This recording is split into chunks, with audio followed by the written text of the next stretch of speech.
This is what the cartel's latest clash with the US military looked like. In fact, looking at the balance sheet so far, every encounter ends the exact same way. Hence, the rather telling comment by the US Secretary of War on the latest recording of the interception of a drug boat should come as no surprise. We will find and terminate every vessel with the intention of trafficking drugs to America to poison our citizens. Protecting the homeland is our top priority. No cartel terrorist stands a chance against the American military.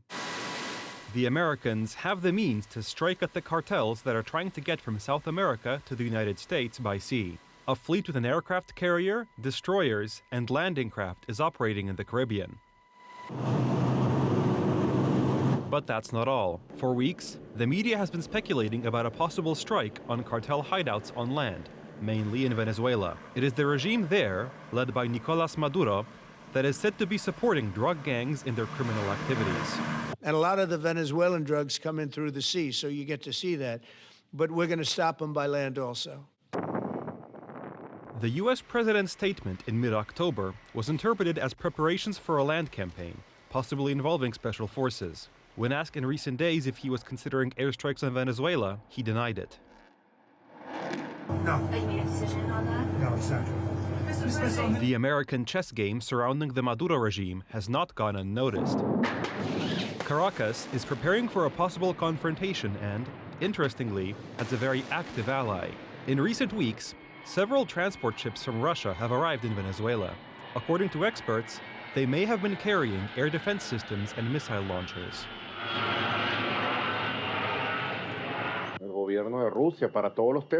We are in constant daily contact with the Russian government on all issues because we have many developing problems. We exchanged messages in recent days on Thursday, Friday, Saturday, Sunday, and Monday. They concern military cooperation and were very intense.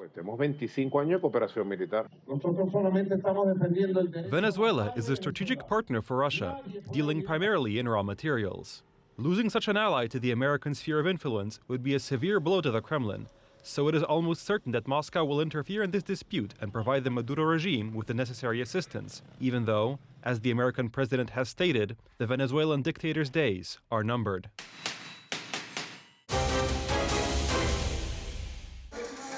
This may be a breakthrough in the fight against cancer. Scientists in Vienna are developing a groundbreaking anti-cancer drug called Lipidao, which has shown very promising results in animal studies. This is a modification of a molecule that is very well known in the treatment of cancer. The exact name of this substance is dalnorubicin.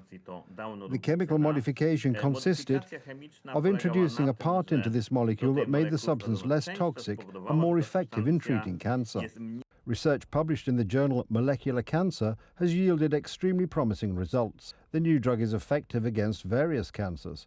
A single dose almost completely stopped the growth of a melanoma. A similar effect was achieved in lung cancer, and the best results were achieved in the treatment of aggressive breast cancer models. The secret lies in the drug's unique molecular mechanism. It has been specially prepared in small lipid vesicles. This type of form, i.e. the liposomal form of the drug, also reduces its toxic effect and makes it much easier to reach the molecule, the RNA, which, let's say, in cancer, this drug would damage. Scientists are investigating the possibility of creating a drug that is as effective as its previous versions, but without side effects. Are we really going to see progress in cancer treatment?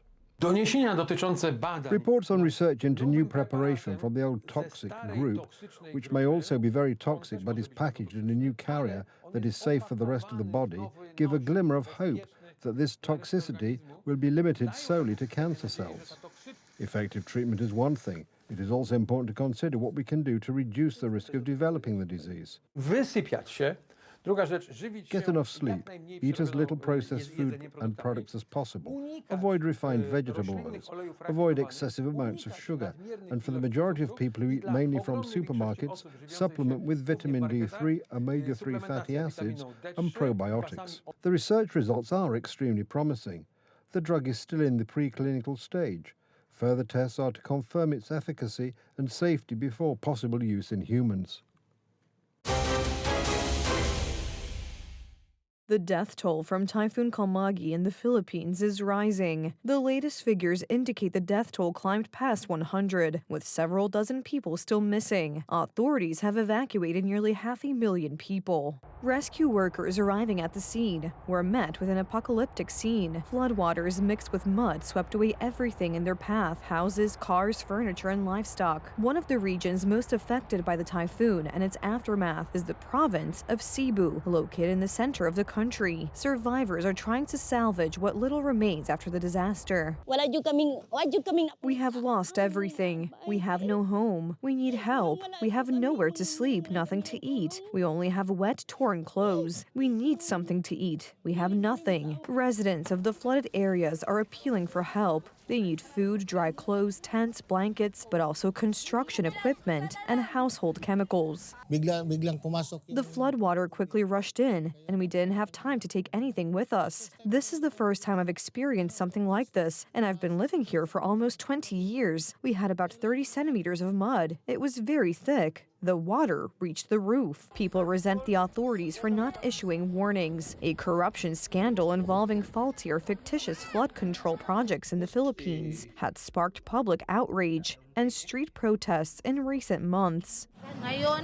No one warned us. We didn't receive any help from the government. No food parcels. What are we going to eat? I hope there will be someone kind enough to help us. We are still in shock. We don't know where to start. According to local authorities, Typhoon Kalmagi was one of the strongest to hit the Philippines this year. Wind speeds exceeded 200 kilometers an hour. In a few hours, as much rain fell as normally falls in a month. Most of the victims lost their lives as a result of drowning.